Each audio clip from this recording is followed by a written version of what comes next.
Hello बच्चों, आज हमारे सामने जो वर्कशीट है, देखिए वो आपकी क्लास 9th की साइंस सब्जेक्ट की 11th वर्कशीट है, जो कि 29 जुलाई 2020 यानी वेडनेसडे के लिए आई है।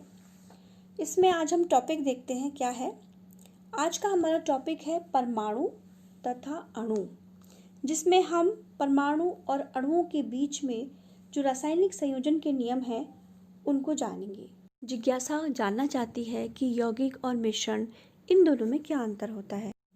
तो जैसा कि बच्चों हम जानते हैं कि हमारी पिछली वर्कशीट में हम यौगिक, तत्व और मिश्रणों के बारे में बहुत अच्छे से जान चुके हैं। ज्ञान यहाँ जवाब देता है कि नहीं, यह मिश्रण से बिल्कुल अलग है।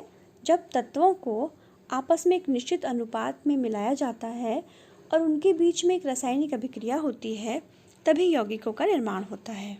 तो देखिए बच्चों, आगे ज्ञान अपनी दीदी को ये भी बताता है कि ये जो अभिक्रियाएं होती हैं उनके कुछ निश्चित सिद्धांत होते हैं, यानी कि कुछ नियम या प्रिंसिपल्स होते हैं, और इन्हें हम रासायनिक संयोजन के नियम कहते हैं। बच्चों, रासायनिक संयोजन के कई नियम होते हैं। यहाँ 2 नियम पढ़ेंगे, तो आइए बच्चों हम देखते हैं कि वो 2 नियम कौन से हैं। द्रव्यमान संरक्षण का नियम और स्थिर अनुपात का नियम। द्रव्यमान संरक्षण का नियम यानी law of conservation of mass. आइए इसे हम एक उदाहरण के द्वारा समझते हैं।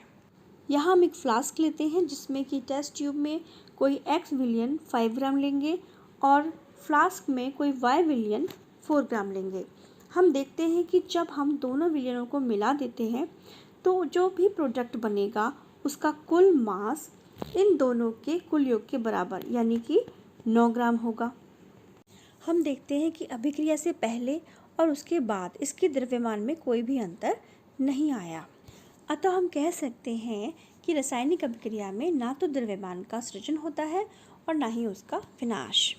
और हम ये भी कह सकते हैं कि अभिकारकों का कुल द्रव्यमान उसके उत्पादों के कुल द्रव्यमान के बराबर होगा। अब यहाँ दूसरा नियम है स्थिर अनुपात का नियम या लॉ ऑफ डेफिनेट प्रोपोर्शन। चलिए इसे हम एक उदाहरण के द्वारा समझते हैं। जब हाइड्रोजन के 2 परमाणु और ऑक्सीजन का 1 परमाणु एक निश्चित अनुपात में रासायनिक अभिक्रिया करके जल का एक यौगिक बनाते हैं, इन परमाणुओं के द्रव्यमानों के बीच क्या अनुपात है, चलिए वह भी समझ लें। हाइड्रोजन के 1 परमाणु का द्रव्यमान 1 AMU यानी एटॉमिक मास यूनिट होता है। AMU परमाणुओं के द्रव्यमान को नापने के लिए एक मात्रक या यूनिट होती है। ऑक्सीजन के 1 परमाणु का द्रव्यमान होता है 16 AMU और यहाँ इस अभिक्रिया में एक ही ऑक्सीजन का परमाणु अभिक्रिया में भाग लेता है। यहाँ दोनों तत्वों के द्रव्यमानों का अनुपात 2:16 यानी कि 2:16 हुआ। इसे हम 1:8 भी कह सकते हैं। बच्चों, जल हमने कहीं से भी प्राप्त किया हो, चाहे वो नदी हो, कोई झरना हो, समुद्र का पानी हो या फिर वह हमारी प्रयोगशालाओं में तैयार किया गया हो, इनमें अनुपात सदैव 1:8 ही होगा। बच्चों, इसी तरह जब हम कार्बन डाइऑक्साइड का उदाहरण लेते हैं तो हम देखते हैं कि कार्बन के एक परमाणु का द्रव्यमान 12 AMU, जहाँ ऑक्सीजन के एक परमाणु का द्रव्यमान 16 AMU है। यदि हम इनके द्रव्यमानों के बीच अनुपात निकालें तो हम पाते हैं कि ये सदैव 12:32 यानी कि 3:8 होगा। इसलिए हम कह सकते हैं कि किसी रासायनिक यौगिक में अवयवी तत्वों यानी कि वे तत्व जिनसे वह यौगिक बना है, उनके द्रव्यमानों का सदैव एक निश्चित अनुपात रहता है। इसके बाद वर्कशीट में कुछ उदाहरण दिए गए हैं जिन्हें हम पहले ही ऊपर डिस्कस कर चुके हैं। अमोनिया का उदाहरण हम एक बार फिर से देख लेते हैं।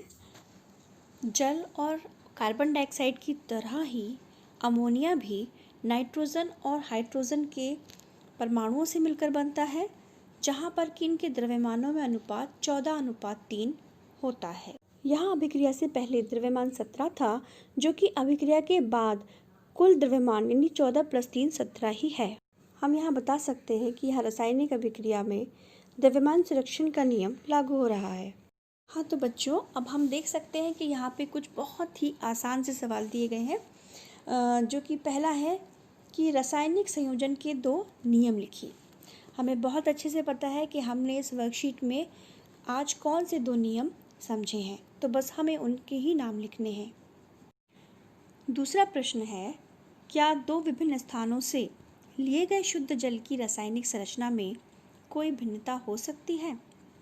बेटा, ये हमने अभी ऊपर बहुत ही अच्छे से समझा है कि शुद्ध जल, चाहे वो हमने नदी का लिया गया हो या समुद्र से लिया हो, चाहे झरने से लिया हो, तो उसकी संरचना में कुछ अंतर हो सकता है या नहीं हो सकता, तो ये भी आप समझिए और उसके बाद इसका उत्तर लिखिए।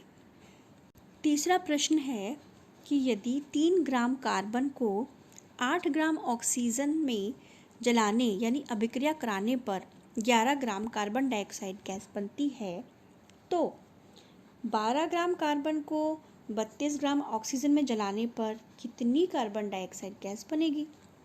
तो बेटा, इसके जैसा बिल्कुल एक उदाहरण हमने अभी ऊपर समझाया था।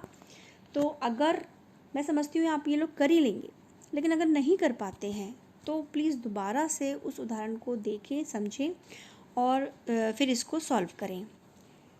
यहाँ पर हमें यह भी बताना है कि हमारा जो उत्तर है वो रासायनिक संयोजन के कौन से नियम के आधार पर है। हमने अभी 2 नियम पढ़े हैं, तो उन दोनों नियमों से कौन सा नियम यहाँ पर लागू होता है, हमें उसका नाम लिखना है।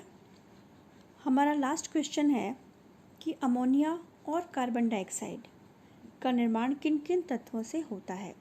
इसे हमने वर्कशीट की लास्ट में ही अभी डिस्कस किया है, तो एक बार हम उसको देख लेंगे। अब मैं समझती हूँ कि ये वर्कशीट आपको बहुत अच्छे से समझ में आ गई होगी और इन सभी प्रश्नों का उत्तर आप बहुत अच्छे से दे पाएंगे। अगर किसी को कोई प्रॉब्लम आती है तो वो मुझे कमेंट बॉक्स में भी लिख सकता है। Thank you.